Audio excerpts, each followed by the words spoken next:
¿Quién no ha escuchado hablar del Silicon Valley estadounidense? Lugar donde se han incubado empresas como Apple, Google, Facebook y HP. Indudablemente cuna de grandes proyectos innovadores que han cambiado al mundo y donde la profesión de Project Manager posee un alto valor. Nuestro siguiente invitado es un reconocido científico recién retirado de la empresa de tecnología HP. Durante sus 23 años en HP Labs, participó en varios proyectos de investigación aplicada, desarrollando modelos de optimización matemática y herramientas de decisión. Lideró la invención y el desarrollo de un algoritmo de gestión de recursos denominado DSM, Demand Supply Matching, que permite asignar el recurso adecuado al trabajo correcto del proyecto de servicio correcto en el momento, la ubicación y el costo correctos para maximizar la utilización de recursos. Se retiró de Hewlett Packard Enterprise como tecnólogo distinguido en abril de 2017 y fundó la compañía Guapo Analytics Inc.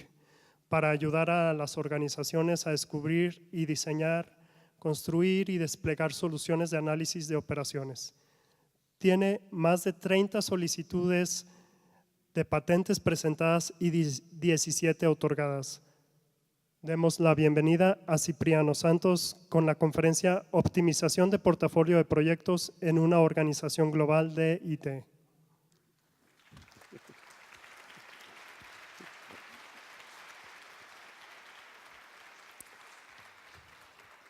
¿Qué tal? Buenos días. ¿Me escuchan bien? Muy bien. Soy Pano Santos. Es un honor estar aquí con ustedes. Agradezco al comité organizador todo lo que han hecho por mí.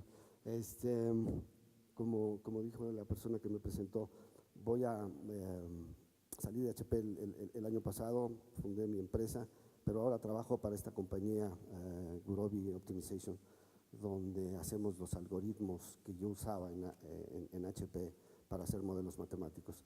De hecho, esta aplicación está basada en este tipo de algoritmos. Les voy a dar así una visión general de qué es lo que voy a tratar. Voy a hablar primero de los retos que tienen las organizaciones de tecnología de información.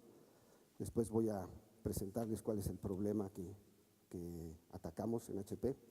Después voy a hablar de una solución que desarrollamos, una aplicación. Voy a hablar de su impacto.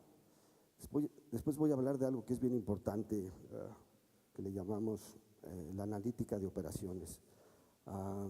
Y finalmente voy a hablar un poquito de la compañía para la que trabajo ahora y de lo que estamos haciendo, que pienso que es relevante para la gente que hace planeación de proyectos.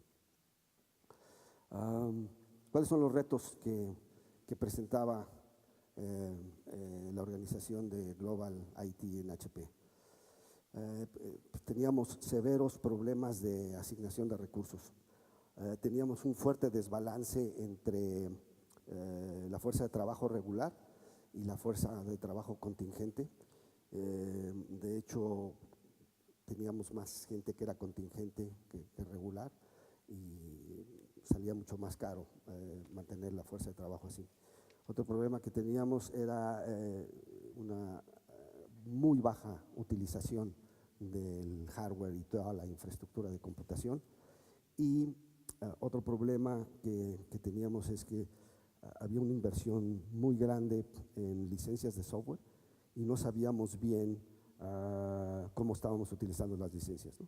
Entonces, por una parte podríamos tener costos muy altos porque estábamos sobreusando licencias y en términos de penalties que nos ponían después auditorías, o las estábamos subutilizando, ¿no? Entonces había un costo de oportunidad, ¿no? El otro problema muy grande se refiere a la complejidad de los proyectos que se manejaban en HP. Este es el HP antes de que se dividiera, cuando Inc. y Enterprise estaban juntos, ¿no? Entonces la compañía era de más de 100 mil millones de dólares, ¿no? Entonces muy, muy grande, ¿no? Entonces se manejaban más de 1000 aplicaciones de tecnologías de información. El presupuesto andaba en el orden de los miles de millones de dólares, ¿no? Y había una fuerte correlación e interdependencia entre los proyectos, ¿no? Eso ustedes como en la planeación de proyectos, cuando tienen esta interacción, la complejidad se incrementa muchísimo, ¿no? Porque cómo se asignan recursos, etcétera, ¿no? El otro problema que había era, había más de 1,000 millones de líneas de código que se tenían que mantener y soportar. Y HP en esa época tenía más de 7,000 ingenieros distribuidos en más de 160 países en el mundo, ¿no? Con todos los problemas estos del time zone, ¿no? O sea, a mí muchas veces me tocaron pláticas con Israel, por ejemplo, a la 1 de la mañana, cosas así, ¿no? Entonces, la colaboración era muy difícil por los time zone, ¿no? Otro problema es problemas con los datos, ¿no? Colección, normalización, precisión, que los datos fueran completos y que llegaran a tiempo, ¿no? Y finalmente, problemas organizacionales, ¿no? O sea, como que no estaban los incentivos para que la gente se motivara para promover la innovación, para que hubiera transparencia, para que hubiera eficiencia, calidad y rentabilidad, ¿no? Y un problema muy fuerte era que la toma de decisiones era fragmentada, ¿no? Era así jerárquica, venía desde CEO hasta abajo y había muchos problemas a nivel de la operación que no se contemplaban cuando se estaban tomando las decisiones, ¿no? Nada más para darles una idea, esta es una gráfica de las aplicaciones que tenía HP antes del split. Los puntos que ven en esta gráfica, a ver si se maneja esto. Sí. Los puntos que ven en esta gráfica representan aplicaciones de las diferentes organizaciones. Las líneas que unen las diferentes aplicaciones representan proyectos comunes. Y el color de la aplicación, de los puntos, representa las diferentes organizaciones dentro de HP. Enterprise Services, Global Finance, Personal Services, etcétera, ¿no? Y la proximidad de los puntos estaba dada por la similitud de los proyectos que estaban interactuando en las aplicaciones. Ahora, las cosas se van a poner peor, ¿no? ¿Por qué? Por el IoT, Internet of Things. Gartner predice que en el 2020 va a haber cerca de 21,000 millones de dispositivos conectados, ¿sí? Eso quiere decir que las organizaciones de IT no solamente van a tener que estar manejando pues todos los equipos de cómputo y todo eso, ¿no? También van a tener que considerar miles de millones de dispositivos generando información. Este es el mundo del Big Data, ¿no?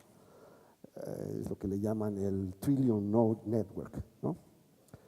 Y aquí queda perfectamente claro que la asignación eficiente de recursos hará la diferencia entre las empresas que sobrevivan y las que no sobrevivan, ¿no? Los volúmenes de información, si no se van a poder manejar, esas empresas van a perecer, ¿no? Entonces, una de las cosas que está pasando es de que los procesos manuales son inaceptables ya, ¿no? Los volúmenes de información impiden que la gente manualmente trabaje, ¿no? Ahora se necesitan motores decisionales, ¿no? Se necesitan algoritmos que estén procesando muchísimos cálculos y que al final de cuentas un ser humano es el que toma la decisión, ¿no? Pero que ya no tenga que estar haciendo todos los cálculos, ¿no? Esto se debe de hacer automáticamente, ¿no? La empresa en donde trabajo ahora desarrollamos estos algoritmos, ¿no? Para hacer estos cálculos y ayudar a la toma de decisiones, ¿no? A ver, ¿cómo era la planeación de proyectos en IT? Y esto supongo que es muy parecido en todas las empresas, IBM, Cisco, etcétera, etcétera, ¿no? El portafolio de IT se hacía para el siguiente año fiscal, ¿no? Y se empezaba 3 meses antes, ¿no? Entonces, el año fiscal en Estados Unidos empieza en noviembre, entonces en agosto se empezaba a hacer la planeación. Este proceso incluía varios pasos que ustedes deben de conocer muy bien. Primero, la unidad de negocio detectaba requerimientos que de pronto se podían atacar con IT, ¿no? Con un proyecto de IT. Después, la gente de planeación, de negocio y de IT se juntaban y empezaban a estimar y a crear la información que se requería para el manejo del proyecto, ¿no? Los beneficios directos, los costos, la duración, las áreas de inversión, la prioridad del proyecto, etcétera, ¿no? Y después se hacían propuestas, y en HP había un grupo que se llamaba PPRB, que era como un consejo de gente del negocio y gente de IT, en el que hacían revisiones y evaluaciones. Hasta las diferentes propuestas decían, ok, vamos a recomendar este proyecto para que se desarrolle y se implemente, ¿no? Y HP en esa época utilizaba dos herramientas, una que se llamaba BVP, Business Value Proposition, en la que se capturaba esencialmente la información financiera, ¿no? Beneficios, costos, KPIs, prioridades, etcétera, ¿no? Y PPM, que era un producto de HP, ahora lo compró Micro Focus, en donde se tenía toda la información del proyecto, ¿no? Su duración, quién era el sponsor, qué área de inversión era la que iba a beneficiarse, etcétera, ¿no? Lo deben de conocer muy bien, este proceso de cómo se van generando los proyectos y cómo se van decidiendo que si se implementan o no los proyectos. Entonces, el BVP, o sea, la gente de planeación recomendaba proyectos, ¿no? Y manualmente antes, y voy a dar un ejemplito de un algoritmito que se usaba, ¿no? Decidían below the line and above the line, ¿no? ¿Qué proyectos recomendados iban a ser propuestos, ¿no? Y pues todo esto se hacía a mano. El proceso, no sé bien cómo traducir en español ranking, entonces voy a decir ranqueo, soy horrible, pero ni modo.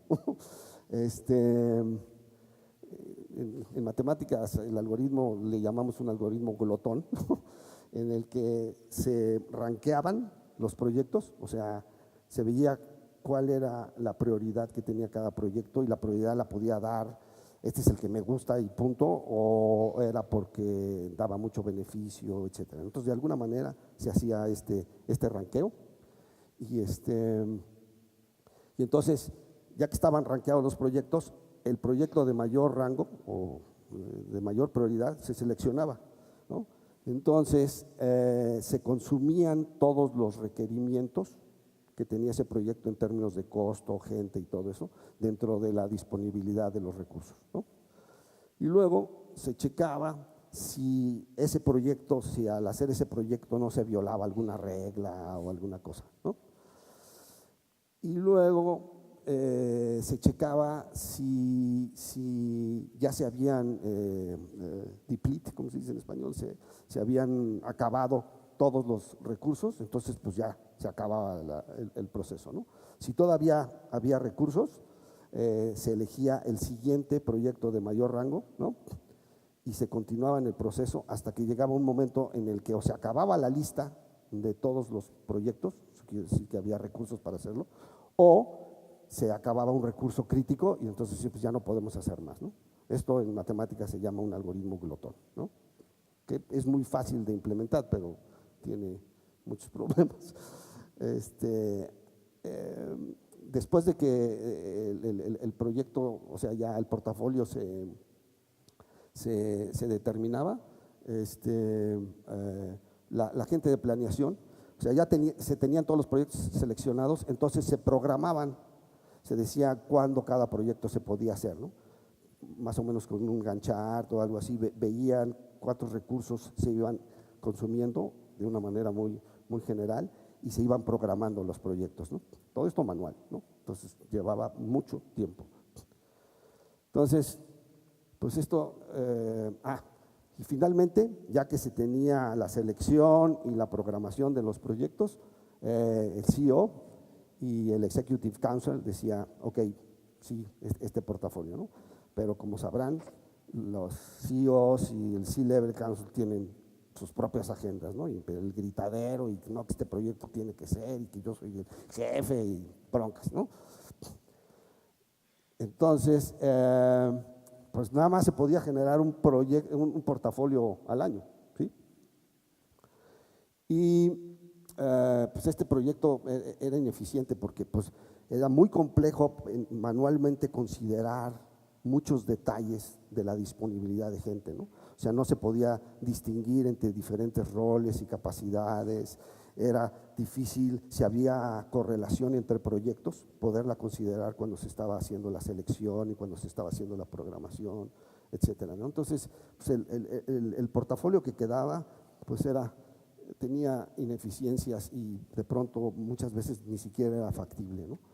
Y luego pues hay el problema de la incertidumbre, ¿no? O sea, ustedes saben que ustedes tienen un plan y a la semana siguiente ese plan ya es inválido, ¿sí? Tienen que replanear todo el tiempo, ¿no? Porque hay incertidumbre en cambios de requerimiento de negocio y en cambio de disponibilidad de la gente, ¿no? A lo mejor tienen un recurso crítico que decidió irse a otra empresa, ¿no? Y ¡pum! O sea, el proyecto más importante del portafolio, ¿y ahora qué hago, no? Entonces, no basta con hacer una vez el portafolio, ¿no? El portafolio debe ser, el problema de la planeación no es planear, es estar replaneando constantemente para atacar la incertidumbre. ¿Por qué crear proyectos, un portafolio de proyectos es difícil? Pues porque se tienen muchas dimensiones que considerar, ¿no? Y en realidad el número de posibilidades es un número astronómico, y cuando digo astronómico, o sea, es en serio. O sea, los problemas que resolvíamos con la herramienta que desarrollamos, o sea, con 200, 300 proyectos, el número de posibilidades de cómo se podían hacer los diferentes proyectos es más grande que el número de átomos del universo, ¿sí? Y ese es un problema chiquito, ¿no? Entonces, son problemas combinatorios muy complicados, y además la tecnología ya existe, ¿no? Antes, cuando no había la tecnología, pues bueno, ni modo, no tenemos, pero ahora existe la tecnología para atacar esos problemas de alta dimensionalidad, ¿no? Y el otro es de que tenemos recursos limitados, ¿no? Entonces no se puede hacer todo lo que se quiere hacer, ¿no? Se debe de seleccionar y ver cómo hacer una asignación eficiente, ¿no? El otro problema bien grande es de que los proyectos están correlacionados, ¿no? Entonces, uno resuelve algo para un proyecto, pero está correlacionado con el otro proyecto, y estas interacciones vuelven muy compleja la programación de los proyectos en un portafolio, ¿no? Por ejemplo, en HP teníamos en esa época 3 categorías o 3 dimensiones para los proyectos, ¿no? Teníamos varias organizaciones de IT, ¿no? Estaba Enterprise Service, estaba Personal Service, estaba Software, estaba Global Functions, etcétera, ¿no? Había como 7, 8 organizaciones, ¿no? Luego había múltiples áreas de inversión, ¿no? Era donde estratégicamente se quería fomentar la innovación en diferentes áreas, ¿no? Entonces, áreas de inversión era R&D, Sales, Cloud Services, etcétera, ¿no? Y también pues estaban los patrones, ¿no?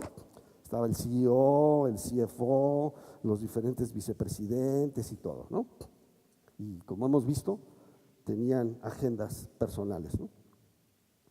Y luego, pues hay muchos criterios para optimizar, ¿no? Está el beneficio directo, el beneficio indirecto, el ROI, están diferentes KPI que se pueden utilizar, Customer Satisfaction, Strategic Alignment, Technical Alignment, Capability Roadmap. O sea, este es un problema que tiene muchos objetivos que se tienen que balancear de alguna manera, ¿no?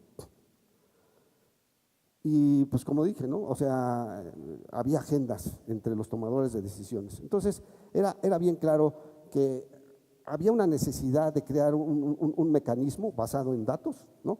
Que ayudara a resolver los conflictos de una manera más objetiva, ¿no? Entonces, por eso HP Labs entró, ¿no? Porque no, sí, nosotros podemos atacar este problema, ¿no? Con optimización matemática, ¿no? Entonces, ¿cuál es el problema concreto que atacamos? ¿Sí? Es cómo optimizar, y cuando vamos a optimizar aquí estamos hablando de buscar el óptimo matemático, ¿no? cómo optimizar la selección y la programación de un portafolio de proyectos de tal manera que se balanceen los diferentes objetivos, ¿no?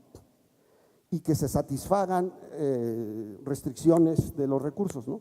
Por ejemplo, restricciones de gente que se podía diferenciar por capacidad y rol, restricciones de presupuesto, por ejemplo, costos de fuerza de trabajo en IT, costos de fuerza de trabajo de no IT, los costos del negocio, etcétera, ¿no? Y otras restricciones, ¿no? Relaciones de precedencia entre los diferentes proyectos y otras cosas que voy a hablar ahorita cuando defina más la herramienta, ¿no? Entonces, lo que hicimos en Labs, y este es un screenshot de la herramienta, se llamaba PPO, Project Portfolio Optimization, es una herramienta para el soporte de decisiones, y lo que hacía, o sea, este tipo de herramientas no los reemplazan a ustedes, simplemente les quitan mucho trabajo, hace todos los cálculos, ¿no? Hace trillones de cálculos, ¿no? Explora ese espacio. Cuando yo dije el número de posibilidades es astronómico, la optimización matemática explora ese espacio, simula, ¿sí? Y hasta que encuentra la mejor solución que balancee los objetivos y satisfaga todas las restricciones, ¿no? Entonces, en inglés se dice number crunching, ¿no? Todos los cálculos, ¿no? Entonces, pues se podían generar muchísimos escenarios, ¿no? Y en lugar de tener un solo portafolio, ¿no? O sea, antes de decidir el portafolio se podían crear múltiples escenarios, se les montaban a los tomadores de decisiones y ellos podían decir, no, yo quiero este proyecto, a ver, quita este proyecto y todo, ¿no? Pero esto se podía hacer en minutos, ¿sí? A diferencia de que nomás se tenga uno al año que no se puede tocar, ¿no? Porque conceptualmente un modelo de optimización matemática tiene una cosa que se llama función objetivo, que es una meta que se está tratando de lograr. En este caso, la función objetivo tenía muchos objetivos, era el beneficio directo, el indirecto, los KPIs y todo eso estaba contenido en la función objetivo, ¿no? Y se contemplaban todas las restricciones que se tenían, diferentes tipos de proyectos, presupuestos para las diferentes organizaciones, se podía modelar a diferentes niveles de detalle, ¿no? Y luego les voy a mostrar diferentes escenarios que se podían crear con este modelo, ¿no? También se tenían las restricciones de recurso, ¿no? O sea, principalmente estábamos modelando gente, ¿no? Con sus recursos, pero igual se podía modelar hardware y se podía modelar software, ¿sí? Entonces, todos los recursos se podían contemplar ahí y optimizar el uso de los recursos, que como yo les dije, teníamos problemas muy serios, ¿no? Luego se hacía no solamente la selección, sino también se hacía la secuenciación, ¿no? Cómo debían ir los proyectos. Y después se podían meter estrategia, ¿no? Ahorita les voy a enseñar cómo se podía hacer eso. Entonces, así conceptualmente, lo que se hacía es manualmente, a través de PPM y BBP se generaban los datos, ¿no? Algo que ya no nos dio chance de hacer es, mucho de este trabajo se puede hacer ahora con Machine Learning, ¿sí? Con algoritmos de clasificación, etcétera, etcétera. Porque ustedes tienen una gran cantidad de información de proyectos históricos, ¿sí? Entonces, esa información histórica le aplican Machine Learning y pueden tener una estimación muy acertada. En lugar de que se lleven 2 o 3 semanas tratando de estimar el proyecto, con Machine Learning ustedes pueden generarlos relativamente rápido y al final ustedes ajustan. La inteligencia artificial nunca va a reemplazar a un humano, nunca, ¿no? ¿Por qué? Porque el ser humano tiene conciencia, ¿sí? O sea, un algoritmo nunca va a poder hacer una pregunta, ¿sí? Está diseñado para dar una respuesta, para no hacer una pregunta. Entonces, no le tengan miedo a la inteligencia artificial. La inteligencia artificial es para darles un servicio a ustedes, ¿no? Bueno, eso no lo pudimos aplicar, ya no nos dio tiempo, entonces sí se tardaban un rato en generar los datos y todo eso, ¿no?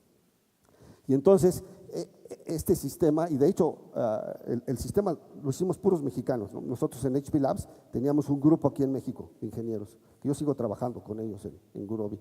Ellos son los que diseñaron todo el sistema y es extremadamente amigable, ¿sí? O sea, todas las matemáticas que hay atrás, ustedes no tienen por qué preocuparse, ¿no? Entonces, ustedes podían configurar escenarios de una manera muy, muy amigable, ¿no? Por ejemplo, había proyectos que tenían una ventana de oportunidad, ¿no? Solamente se podía hacer este proyecto en este tiempo, si no, mejor no se hacía, ¿no? Otra, los presupuestos, ¿no? Ustedes podían hacer what if análisis de diferentes presupuestos, ¿no? Ustedes podían decir, ok, ¿qué pasa si para esta organización de IT solamente tenemos el 90% del presupuesto, ¿sí? O qué pasa si para este investment area tenemos el 120% del presupuesto. Entonces, ustedes se podían, era una manera muy fácil de manejar los presupuestos, y se tenían las restricciones de capacidad de la gente, ¿no? Cuánta gente y de qué tipo de gente teníamos en las diferentes regiones, ¿no? De hecho, el sistema del que habló la persona que me presentó, el DSM, es la siguiente etapa de lo que se hacía aquí.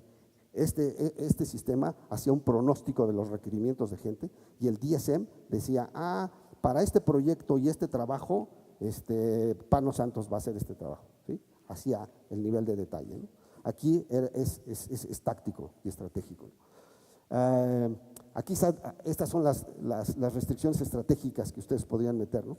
Por ejemplo, ustedes estaban tratando de fomentar la innovación, entonces podían meter una restricción que dijera al menos el 20% del headcount de los proyectos seleccionados deben de corresponder a R&D, ¿sí? Y luego podían poner otra, para Enterprise Services no queremos que haya que el costo no sea más del 30% del costo total de los proyectos, ¿no? Ustedes podían poner esos parámetros y el modelo iba a determinar, ¿no? Entonces, podían estar jugando bastante con cómo definir su estrategia, ¿no? Otra cosa que era muy importante es de que este modelo debería ser totalmente flexible y totalmente transparente para el usuario, ¿sí? Entonces, si ustedes querían, ¿sabes qué? No me importa, yo voy a que el modelo nada más me evalúe, ¿no? Entonces, ustedes podían forzar proyectos a ser seleccionados. O sea, el proyecto que la CEO lo quiere hacer, ¡pum! Vamos a forzar al modelo a que lo considere y que lo haga en tal fecha, ¿sí? O se podía forzar otro proyecto y que el modelo decidiera cuándo programarlo, ¿no? Entonces, el usuario podía forzar al modelo matemático a actuar como el usuario quisiera, ¿no? Hay otras cosas que no voy a hablar ahorita, que teníamos. Y luego las relaciones de precedencia, pero las relaciones de precedencia se podían definir de una manera bastante flexible, ¿no? Porque estos datos, ustedes saben, ¿no? Calcular duración y todo eso es difícil, ¿no? Entonces, ustedes podían decir, bueno, que el proyecto P3 puede empezar después de que se completó el 80% del proyecto P1, ¿no? O sea, podían definir las restricciones de precedencia de esta manera, ¿no? Y luego había varias maneras de hacer la optimización.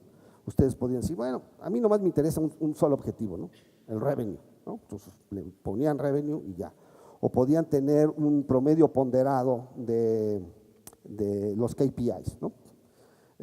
Pues se optimizaba de acuerdo a eso, ¿no? O podían tener muchos objetivos que los rankeaban, ¿no? Igual que como lo hacían con el glotón que les decía, ¿no? Decía, este es mi principal objetivo, revenue, después es customer satisfaction, después es tal. Entonces, el modelo iba a respetar esa jerarquía. Entonces, a la hora que estaba seleccionando proyectos, primero iba a utilizar el objetivo de maximizar revenue, después el del customer satisfaction, después otro, ¿no? O sea, strategic alignment o lo que sea, ¿no? Y luego también, era computacionalmente pesado, pero también lo teníamos, podía calcular curvas de Pareto, o son curvas de eficiencia, donde se podían ver los trade-offs entre diferentes objetivos, ¿no? Entonces, ya que se diseñaba el escenario, ¿no? Se corría, para proyectos con cientos de proyectos se tardaba como 1 o 2 minutos, ¿sí? Entonces ya salía, y entonces también le corregía al usuario, ¿no? Porque hay veces se aceleraban, ¿no? Y seleccionaban proyectos para los cuales no tenían presupuesto, y eso antes no se daban cuenta, ¿sí? Entonces el modelo automáticamente detectaba, ok, ya seleccionaron este proyecto y no hay lana para esto. Entonces automáticamente corregía y decía, si quieren hacer estos proyectos, le van a tener que poner esta lana más, ¿no? Si no, no se puede hacer ese proyecto, ¿sí? Entonces ayudaba al usuario a calibrar sus cosas, ¿no? Esta es una salida que teníamos, esto es diseño de mis ingenieros, ¿no? Aquí tienen, son datos reales, estos eran proyectos de esa época, y este Gantt chart dice, pues dice cuándo se está haciendo cada proyecto. No sé si vean aquí como un candadito. Estos son los proyectos que se habían forzado a entrar, ¿sí? Que el usuario había dicho, estos se tienen que hacer a fuerza, ¿no?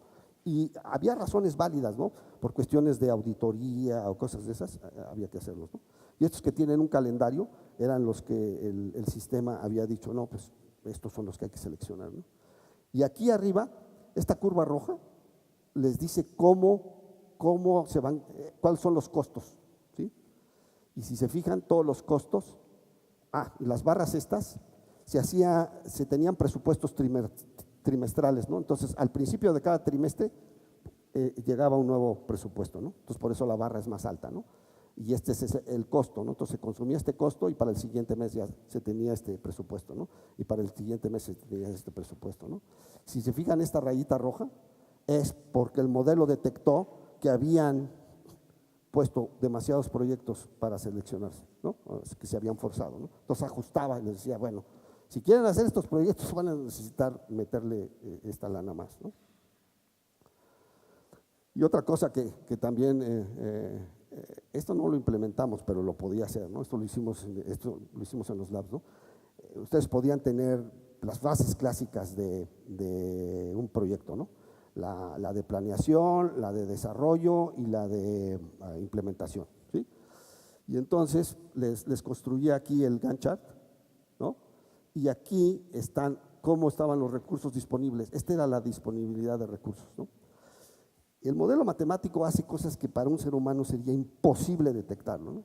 ¿Sí? Vean este proyecto, en el proyecto 4, vean cómo genera un gap, ¿sí? ¿Por qué genera ese gap? Porque aquí no hay suficientes recursos, ¿no?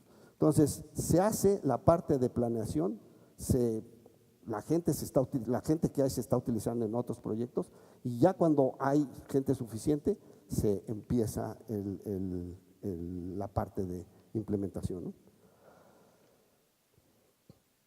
Estos son diferentes escenarios que se podían crear. O sea, el único que implementamos fue este, ¿sí? El que le llamamos el escenario 0, con la descripción que les di, ¿no? Pero había otro escenario que se podía hacer, por ejemplo, en el que la gente dijera, ¿sabes qué? Yo no quiero que el modelo seleccione, yo quiero hacer estos proyectos, nada más quiero que me los programe. Entonces, pues eso se podía hacer muy fácilmente, ¿no? Otro era, hay veces que los proyectos se pueden hacer de muchas maneras, ¿no? Lo pueden hacer con Oracle, lo pueden hacer con SAP, lo pueden hacer con recursos en China o con recursos en Brasil. Podían tener opciones para hacer las diferentes fases, ¿no? Entonces, este modelo se podía utilizar para decirles cuál era la manera óptima de hacer el proyecto, ¿no? Otro, que esto es clásico, que era lo que les decía, el problema de planeación no es planear, el problema es constantemente estar planeando, ¿sí? Entonces había cambios, ¿no? De repente había un nuevo requerimiento del negocio, ¿no?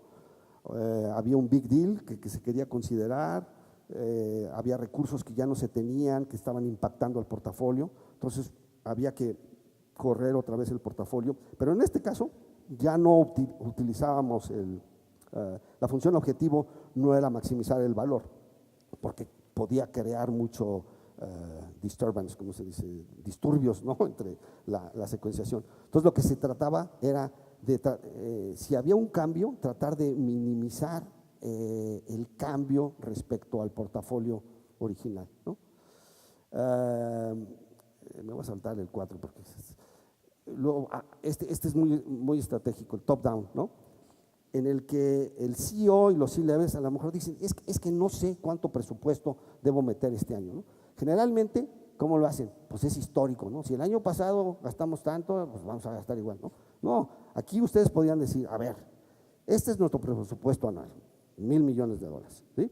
A ver, PPO, dime cómo lo asigno, dado los recursos que tengo y la función objetivo que tenga. Entonces PPO va a arrojar y dice, bueno, para el área de R&D vas a tener que tener tal presupuesto, ¿no? Para el área de investment area de ventas tal, ¿no? Entonces, puede definir los presupuestos que se requieren en las diferentes áreas de inversión, en las diferentes áreas de IT y todo, y entonces hay cosas que no le van a gustar al usuario, ¿no? Entonces puede ir metiendo restricciones hasta que les ayuda a generar el budget a un nivel más de detalle, ¿no? Tampoco nunca lo implementamos, pero se me hace que es muy poderoso, ¿no?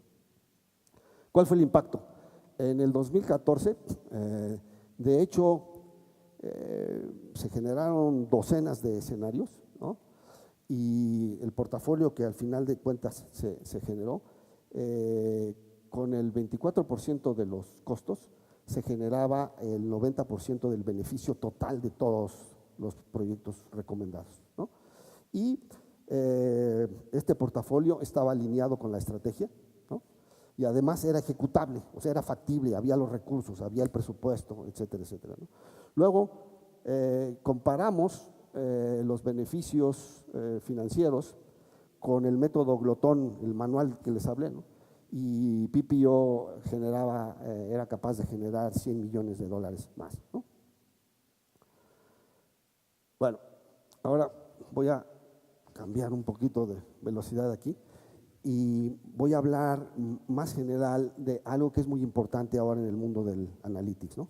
Hay una corriente ahora que viene del Harvard Business School y de la gente que está haciendo analytics, que se llama, lo podemos traducir en español, la analítica de operaciones, ¿no? Que es todo lo que es el analytics, big data, machine learning y todo, cómo lo aterrizamos en la operación, ¿no? Esto para la planeación de proyectos es vital, ¿no? Porque ustedes tienen que lidiar con una gran cantidad de datos, tienen que hacer análisis, etcétera, y al final de cuentas tienen que optimizar, ¿sí? Entonces, me voy a permitir platicarles un poquito de esta idea, ¿no? La idea de la analítica de operaciones es para ayudar a los negocios a transformar los datos crudos en datos estructurados, ¿no? Datos que se puedan utilizar por modelos de análisis, ¿no? De tal manera que habilite a los tomadores de decisiones a optimizar sus decisiones, ¿no? Dentro de muchos sentidos, ¿no? Y algo que es bien importante, la analítica de operaciones permite la integración de los procesos de toma de decisiones, ¿no? ¿Sí? O sea, muchas veces la toma de decisiones es jerárquica, ¿no? El mero jefe toma una decisión, esa decisión se va para abajo, pero el jefe no está viendo lo que está pasando en la operación. Con este tipo de modelos se tiene la visión de todo, ¿sí? Entonces, cuando el jefe toma una decisión, sabe cuál es el impacto que hay en la operación, ¿no? Este es conceptualmente, hay algo en la literatura, pero creo que pues es más como invención mía. La analítica de operaciones se puede definir como una metodología interdisciplinaria, ¿no? Para resolver problemas de negocio, ¿no? Y explota sinergias de diferentes disciplinas, ¿no? Para hacer analytics necesitan high performance computing y cómputo distribuido, ¿no? Entonces necesitan gente que sepa de eso, ¿no? También se necesita inteligencia artificial en términos de machine learning y heurísticos y metaheurísticos, ¿no? Se necesitan matemáticas aplicadas en términos de optimización matemática, que es lo que yo hago, es lo que hace Gurobi, y estadística matemática y todo eso, ¿no? Se necesita una magnífica ingeniería de software, ¿sí? Porque los modelos matemáticos pueden ser extraordinarios, pero si no están empaquetados de tal manera que sean user friendly, la gente no lo va a usar, ¿sí? Por más poderoso que sea, ¿sí? Entonces, y esto se hace con ingeniería de software, y mis ingenieros son buenísimos para esto. Y luego la inteligencia de negocio, que son ustedes, ¿no? O sea, todo ese conocimiento y toda esa inteligencia de cómo se deben de hacer las cosas, porque eso se va a traducir en los modelos matemáticos, se va a traducir en los algoritmos, etcétera, ¿no? Entonces, la analítica de operaciones, pues la defino en 5 fases, ¿no? La primera fase es la fase de instrumentación, ¿sí? Y ahí es en donde el IoT y todo eso viene, ¿no? Es toda esta colección masiva de datos, ¿no? Datos que vienen de la laptop, datos que vienen de email, datos que vienen de Facebook, etcétera, datos que vienen de una cámara, o sea, son una cantidad de datos que no están estructurados, ¿no? Pueden ser coordenadas de GPS, pueden ser imágenes, puede ser texto, etcétera, ¿no? Entonces, esa es la parte de instrumentación, ¿no? O sea, es tener todos estos dispositivos y estar colectando esa información. Después viene la etapa de medición, ¿sí? Es agarrar toda esa información que no está estructurada y volverla estructurada de tal manera que se pueda hacer análisis, ¿no? Que las matemáticas puedan convertirlos en números, que podamos hacer matemáticas con esos datos, ¿no? Y luego viene la parte de lo que se conoce como analytics, ¿no? Que tiene tres subfases ahí, ¿no? En el analytics viene el descriptive analytics, que es tratar de entender qué es lo que está pasando, ¿no? Y lo usan, ¿no? Es calcular promedios, calcular varianzas, etcétera, etcétera, ¿no? Luego viene la etapa de diagnóstico, ¿no? O sea, ¿por qué las cosas están pasando, ¿no? Empezar a hacer pruebas de hipótesis y cosas como esas, ¿no? Muy estadístico, ¿no? Y después viene la etapa de predicción. Bueno, ya que entiendo qué está pasando y todo, pues voy a tratar de predecir. Y ahí vienen las regresiones, viene la econometría, viene el machine learning y todo, ¿no? Estamos tratando de predecir el futuro con la información que tenemos en el pasado, ¿no? Ese es el analytics que actualmente se conoce, ¿no? Y está basado en esto, ¿no? Y luego hay algo que ya tiene mucho tiempo, ¿no? Que viene de la investigación de operaciones y del management science y todo, que es la optimización matemática, ¿sí? Es todos esos datos, cómo los resumimos, cómo los sintetizamos, ¿no? Entonces, con todos esos datos, ¿cómo tomamos la mejor decisión? Como en PPO, ¿no? ¿Cómo generamos un portafolio que genere el máximo valor para la empresa y que satisfaga todas las restricciones, ¿no? Y como les dije, tomar esa decisión hay que explorar un espacio que tiene más posibilidades que el número de átomos en el universo, ¿no? Entonces se necesita bastante galleta para poderlo hacer, ¿no? Y la última etapa es la de ejecución, ¿no? Se empieza a ejecutar y sabemos que dada la incertidumbre va a haber cosas que se van a salir de la planeación. Entonces de pronto hay que volver a optimizar o hay que volver a analizar o están llegando datos nuevos que hay que volver a medir o hay que instrumentar más, ¿no? Entonces aquí se deben de tener los feedback loops, ¿no? Déjenme hablar un poquito de Gurobi. Como les dije, estos algoritmos son los que usábamos en HP Labs y en realidad los algoritmos que tenemos en Gurobi son para resolver problemas de optimización matemáticas que en este momento le voy a llamar MIP. MIP quiere decir algo muy técnico, ¿no? Mixed Interlinear Programming, ¿no? Pero véanlo como un modelo de optimización matemática como lo que les expliqué de PPO, ¿no? La tecnología de programación matemática, optimización matemática, tiene bastante tiempo. Se inventó en 1947 por un profesor, bueno, terminó en Stanford, pero él estaba en Rand Corporation en 1947.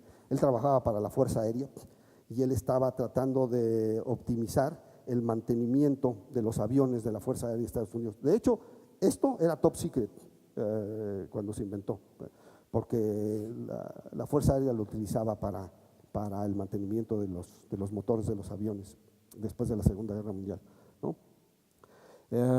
Los primeros códigos de optimización salieron en 1951. Luego hay un problema muy clásico en la optimización que se llama el problema del agente viajero, que es, se tienen varias ciudades y se tiene un agente que tiene que visitar todas las ciudades al menos, a lo más una vez, ¿no? Solamente puede visitar una vez la ciudad y la tiene que visitar todas, ¿no? Pues este problema tiene aplicaciones en la exploración petrolera, ¿no? De dónde encontrar pozos petroleros y cómo explorarlos y todo, ¿no?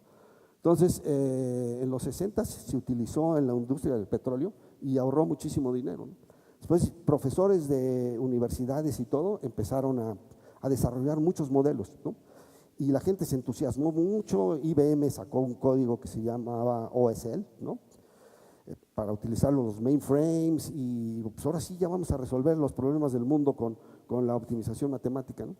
Pero oh, sorpresa, ni el software ni la capacidad de cómputo eran capaces de resolver problemas reales, excepto en una forma muy limitada, ¿no? Entonces la gente se desilusionó, ¿no? O sea, no, esto de la optimización matemática es muy complicado, no funciona, no se entiende, es muy matemático, etcétera, etcétera, ¿no?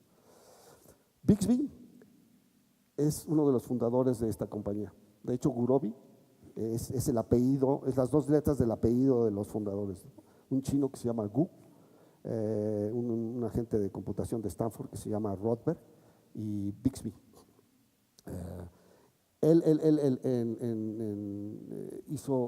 Hizo en 1994, él hizo un análisis de cómo la optimización matemática había mejorado, ¿no? Entonces, la optimización matemática se mejoró en los tipos de algoritmos que se utilizaban para explorar este número astronómico de cosas, ¿no? Entonces, de 1988 al 2004, la mejora en términos de algoritmos era de 3.300 veces más rápido, los algoritmos, ¿no? Y luego las mejoras en el cómputo, ¿no? en la posibilidad de resolver problemas y todo, era de 1.600 veces más rápido, ¿no? Si ustedes multiplican estas dos cosas, en el 2004, entre algoritmos y cómputo, las cosas se podían resolver 5.300.000 veces más rápido, ¿no? Lo que quiere decir es de que un problema de optimización matemática que en 1988 tomaba 2 meses, ahora con este poder de cómputo toma 1 segundo, ¿sí? ¿Dónde se está aplicando la programación matemática? O sea, los primeros software que se desarrollaron para cuestiones de supply chain, ustedes conocen este libro de Goldratt, Teoría de Restricciones, ¿sí? En los 80s y 90s era famosísimo, ¿no? Para cómo manejar la producción y todo. Entonces, esas fueron las primeras instancias en el que se utilizó software para atacar problemas de manufactura y eso, ¿no? Pero ya en los 90s, los MIPS o la programación, la optimización matemática, empezó a ser adoptada, ¿no? De hecho, los productos de SAP, de Oracle, del GDA y todo, los productos que ustedes ven de supply chain y todo, utilizan nuestros algoritmos, ¿no? También la optimización matemática se está aplicando fuertemente en la energía eléctrica, ¿no? ¿Se acuerdan que en los 90s hubo una desregularización de la energía eléctrica, ¿no? Entonces, eso creó la necesidad de crear mercados, ¿no? Ahora, como ya no estaba regulada, este es un mercado de compra-venta de electricidad, ¿no? Entonces, ese es un problema de optimización, ¿no? ¿Qué compro, qué vendo, etcétera, etcétera, y cómo se hace eso se llama en inglés clarear el mercado, ¿sí? Ese es un modelo de optimización y la optimización matemática se está utilizando ampliamente ahí, ¿no? También en los deportes, el NFL y el de béisbol utilizan Gurobi para hacer los horarios de los juegos, ¿no? Hacer los horarios de los juegos es muy complicado, ¿no? Porque se tienen que considerar restricciones de los estadios, restricciones de viajes de los equipos, restricciones de las televisoras, ¿no? Por ejemplo, cuando juegan los equipos de americano, ¿no? Que están los Giants y los, ¿cómo se llaman los otros? Los Mets, ¿no? Pues que no jueguen al mismo tiempo, etcétera, ¿no? O sea, lo que me dice Ed Rothberg, es de que para hacer la programación tienen un clúster enorme de computadoras y corren Gurobi por 3 meses, haciendo literalmente cientos de escenarios, ¿no? Hasta que llegan a un horario que satisface todas estas restricciones, ¿no? Para que vean el impacto que ha tenido la optimización matemática, la Sociedad de Investigación de Operaciones en Estados Unidos se llama Informs, ¿no? Y hay un premio que se llama el Franz Edelman Award, ¿no? Los beneficios financieros que han salido de este premio son de 257 mil millones de dólares, ¿no? Y en gran parte este beneficio se ha logrado por la optimización matemática, ¿no? Y estas son todas las áreas en donde la optimización matemática se está utilizando ampliamente, ¿no? Aquí marqué áreas que para ustedes son importantes, ¿no? Aquí está portafolio. Hay grupos financieros en Estados Unidos que están utilizando Gurobi para hacer portafolios financieros, etcétera, ¿no? Y luego estos ejemplos de nuestros clientes, ¿no? Apple para supply chain, FedEx para logística, Oracle y SAP para supply chain, Lufthansa para toda la programación de tripulaciones y de aviones, etcétera, Netflix, ahí sí no sé que la están utilizando. Google utiliza Gurobi para sus centros de datos, ¿no? Cómo optimizar los recursos que tiene un centro de datos de gran escala. Y pues quiero cerrar aquí la plática. ¿Cómo voy? Sí tengo tiempo, es que no me di el tiempo, pero bueno. Este prototipo, vamos a hacer un prototipo en Gurobi, que le vamos a llamar IPO, porque va a ser diferente de lo que hicimos en HP, que va a tener, les va a permitir jugar con este tipo de tecnologías. Y también el DSM, del que hablaron cuando me introdujeron, yo le llamo RMO, Resource Management. Vamos a tener un prototipo como para junio del 2009. Entonces, lo que yo les quisiera sugerir es que los grupos de Data Scientists que tengan en sus compañías, que se registren en Gurobi. Ellos van a tener información de todos estos tipos de prototipos que vamos a desarrollar en relación a manejo de proyectos, recursos humanos, supply chain, etcétera. Muchas aplicaciones que vamos a desarrollar y que siento que podrían aportarles a su negocio. Y preguntas.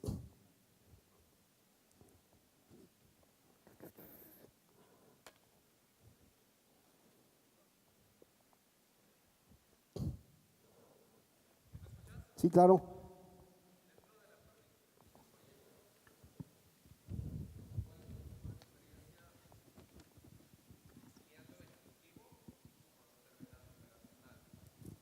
Tratando de alinear los requerimientos regionales con los globales. Voy de nuevo. En la priorización de proyectos, el ejecutivo tiene una visión. Ellos quieren invertir, depende de lo que quieran lograr, mejorar la respuesta del cliente, obtener beneficios tangibles, dinero, y tenemos la necesidad regional o de la operación. ¿Cómo has agregado valor tú en esa interfase? Decir, a ver, esta es una visión, esta es otra visión, los dos niveles. Sí, pues esto se hace precisamente con los modelos de optimización, ¿no? O sea, lo que están tratando de hacer los altos ejecutivos es generar valor, ¿no? Entonces tienen sus metas o objetivos, ¿no? Pero tú desde la operación tienes restricciones, ¿no? De pronto no tienes a toda la gente, o sea, tienes restricciones operacionales, ¿no? Entonces, en el modelo, en este tipo de modelos, se definen las restricciones y la capacidad que tienes para hacer eso, ¿no? Entonces, por eso hablo de integración, ¿no? Los modelos de optimización integran la parte estratégica y táctica con la parte operativa. Entonces, tú pones esas restricciones y digo, ¿sabes qué?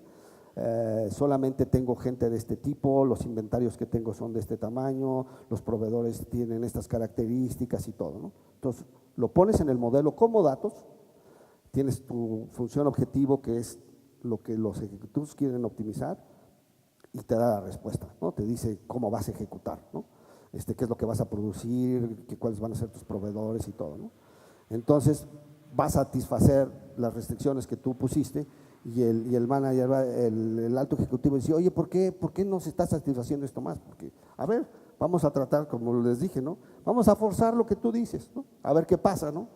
Nos quedamos sin inventario aquí, este cliente no va a poder satisfacer esto, etcétera, ¿no? Entonces, ese es el gran valor que tiene la optimización matemática, ¿no? Que te da una visión global. O sea, la manera en la que se toman decisiones, y eso ustedes lo ven, es muy secuencial, es de arriba para abajo sin feedbacks, ¿no? Este tipo de modelos ve todo, ¿no? Y cada quien, las diferentes organizaciones afectadas por el modelo tienen que decir, pero dan datos, no decisiones, ¿sí? La decisión la toma recomienda decisiones y al final de cuentas la toman ustedes, ¿no? Pero lo que da la gente son datos, ¿no? El que dirigía Global IT decía, a ver, ¿tú quieres tal cosa? Dame los datos, que el modelo diga que sí, ¿no? Hay que generarle, una de las cosas que pasamos un tiempo es de que los tomadores de decisiones le tuvieran confianza al modelo, ¿no? Entonces de repente decía, a ver que haga esto, pues, ya lo hacía y pues ya le tienen confianza. Entonces ya cuando metían sus datos sabían que el modelo estaba actuando adecuadamente. Además teníamos muchas métricas y teníamos, y ahí fueron mis ingenieros, ¿no? Los GUIs que teníamos les permitían analizar muy bien la respuesta y el impacto, ¿no? Entonces mi respuesta es a través del modelo, que la gente provee todos los datos y el modelo recomienda cosas basadas en datos. Gracias.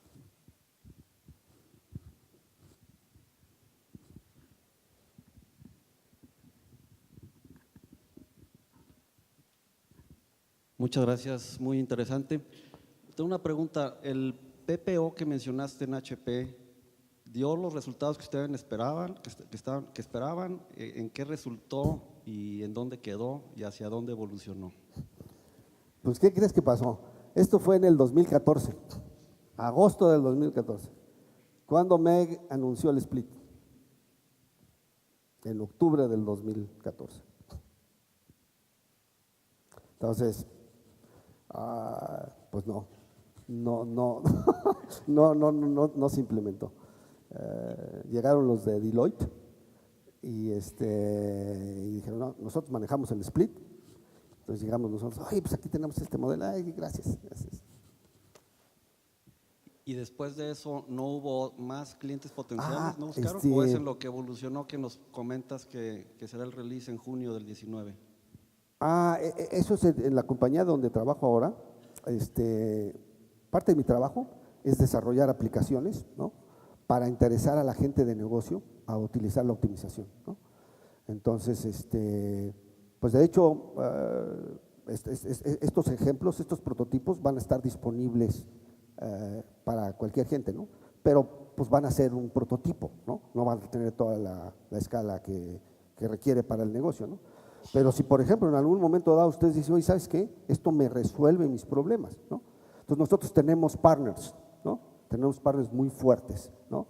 Que, por ejemplo, en tu empresa dices, ¿sabes qué? Que esto me interesa, pero quiero que tenga esto. Entonces traemos un partner y él te hace ¿cómo se dice en español? Customization y te lo desarrolla, ¿no? O sea, queremos hacer dos cosas nosotros en Gurobi. Una es dar visibilidad del poder que tiene la optimización matemática y que la optimización matemática ya es para humanos, ¿sí? O sea, ya el usuario y la gente ya no tiene que estar preocupándose por las matemáticas que hay detrás y todo eso, ¿no? Y el otro es de que, pues, si tú decides aplicar, pues nosotros vendemos licencias y el partner te hace el customization y pues tú vas a generar los beneficios de este tipo, ¿no? Entonces, por eso te digo, a tu grupo de data scientists o de business analysts y todo, que se registren, ¿no? Porque vamos a tener cursos. O sea, ahorita todavía cuando se van a espantar un poco, ¿no? Porque ahorita todavía estamos muy matemáticos. Una parte de mi trabajo, yo le llamo la ergonomía de la optimización matemática, es bajarlo de nivel para que sea accesible para la gente, ¿no? Pero tenemos muchos webinars, diferentes empresas dan pláticas sobre diferentes aplicaciones, etcétera, ¿no? Entonces, sus grupos técnicos si se inscriben van a saber cuándo van a salir estos prototipos, y la idea es de que sea de utilidad para ustedes, ¿no? Ok, última pregunta, y a lo mejor ya la contestaste. ¿Tienen ya alguien en México que esté aplicando esto, no necesariamente con Grupo Gurobi, sino en general con algún otro proveedor, alguna empresa que ya esté aplicando este tipo de modelos? Yo sé que la Comisión Federal de Electricidad, por eso hablé de esto, la usaba en alguna época. El Banco de México utiliza un competidor nuestro. Déjame ver quién más. Bueno, si tú estás utilizando SAP o Oracle y estás utilizando cosas de no me acuerdo si se llama así ahora. SAP tenía una cosa que se llama APO, Advanced Planning Optimization. Eso es Gurobi atrás. O sea, lo que hizo SAP hizo los modelos y todo eso, pero el motor es nuestro. Oracle, igual. Ahí sí no sé en qué producto de Oracle se está utilizando Groovy. Pero sí, o sea, para supply chain hay una compañía europea que se llama Anaplan que nos está utilizando. De hecho, vamos a participar probablemente en un congreso se llama CILOC, organizado por el TEC de Monterrey el año que entra, y ahí. Ahorita el enfoque que tenemos nosotros es aplicaciones, aplicaciones, aplicaciones. Nosotros no las hacemos, por eso queremos dar ejemplos, ¿no? Pero te puedo averiguar más. Una de las cosas que vamos a hacer, vamos a tener un agente de ventas el año que entra aquí en México y Latinoamérica, porque pues sí, el mercado es bastante grande.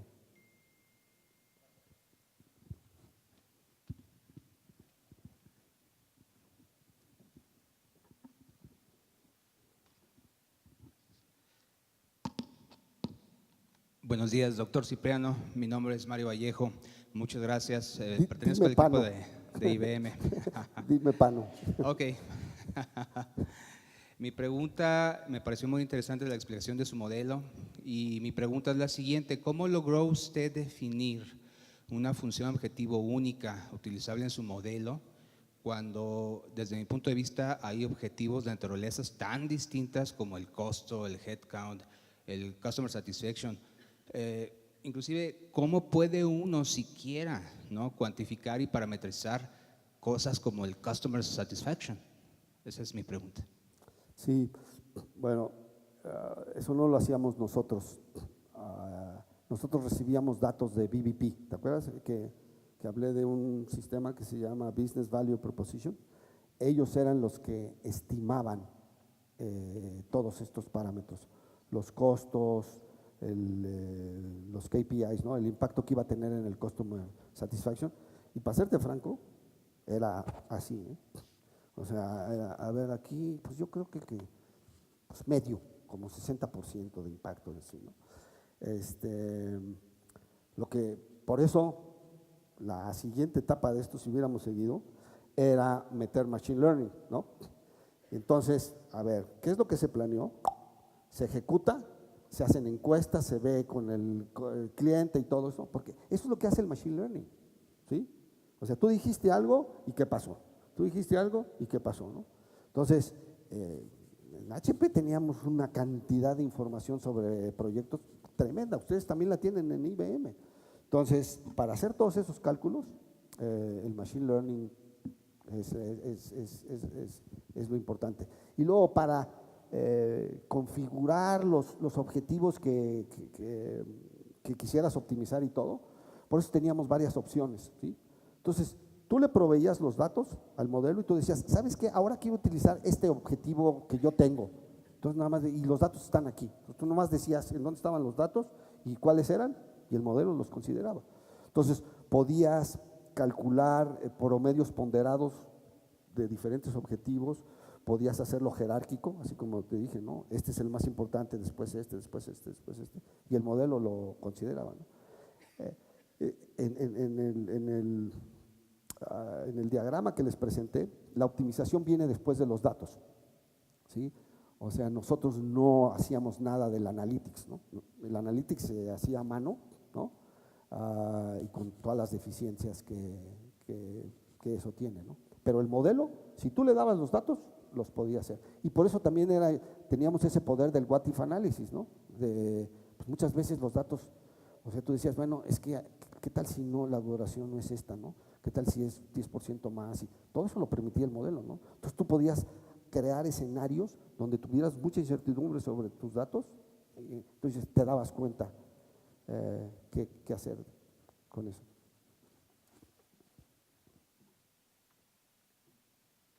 Okay.